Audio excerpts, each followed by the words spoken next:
6h30, 9h, la matinale.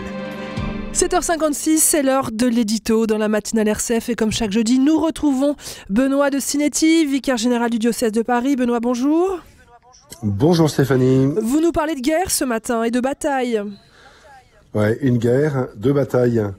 Parce que, on le sait bien, il y a les drôles de guerres qui se terminent mal, il y a les guerres qui commencent en dentelle et qui s'achèvent dans la boue, il y a les guerres sales, toujours, et justes, dit-on, il y a les guerres où l'on meurt à redouter que surgisse l'ennemi, il y a aussi des guerres que l'on prépare avec fougue et qui finalement n'éclatent jamais. Oui, des guerres, il y en a de toutes sortes et l'histoire de l'homme en est scandée pour l'effroi des enfants, la griserie des jeunes gens, le silence des vieillards.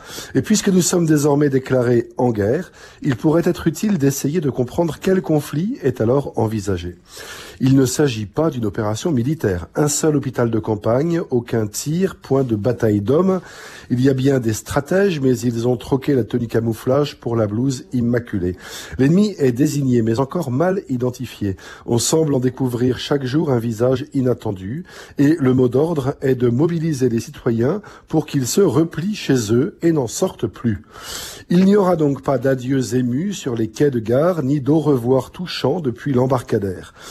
Mais les cercueils et les sirènes d'ambulance attestent seuls de la violence, du choc, et donnent ainsi à ce que nous vivons l'odeur irrespirable qui est la marque de la guerre toujours et partout.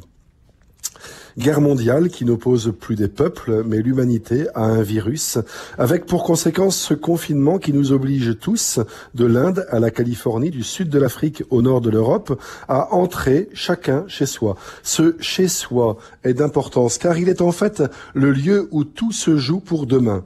Si nous y campons comme des imbéciles, nous gorgeant d'images et de sons, refusant à toute force cette grâce de solitude que nous ne souhaitions pas, mais qui s'impose à nous, alors nous scellons notre sort qui nous fera revenir plus cupides, plus égoïstes, en un mot, plus écervelés qu'avant, dans une société ruinée où l'argent nous asservira davantage. Soit nous prenons ce temps pour y cultiver ce que nous n'avons jamais eu l'occasion jusque-là d'essayer d'être, en découvrant l'épaisseur du présent, en goûtant pleinement ce maintenant, et alors nous ressortirons renouvelés, plus solides, plus vrais, plus humains. On peut refuser ce visage essentiel, cette expérience inouïe et se soulager dans l'alcool, la drogue ou que sais-je.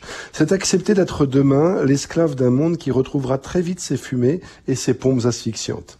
On peut saisir l'occasion de tisser entre proches des liens plus intimes, où la promiscuité forcée impose une plus grande vérité et ouvre aussi à la vraie charité. Et de toute manière, tisser avec soi-même une relation plus familière et plus sincère aussi.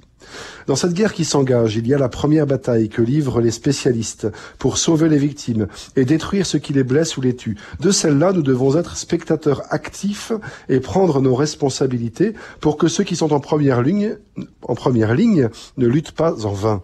Mais il y a la seconde bataille, celle de notre solitude imposée, où chacun nous sommes pleinement engagés et dont le monde de demain sera le résultat, soit par notre lâcheté collective en redevenant ce qu'il était, soit par notre courage en laissant davantage scintiller la splendeur de la Jérusalem céleste. Merci, c'était l'édito de Benoît de Sinetti.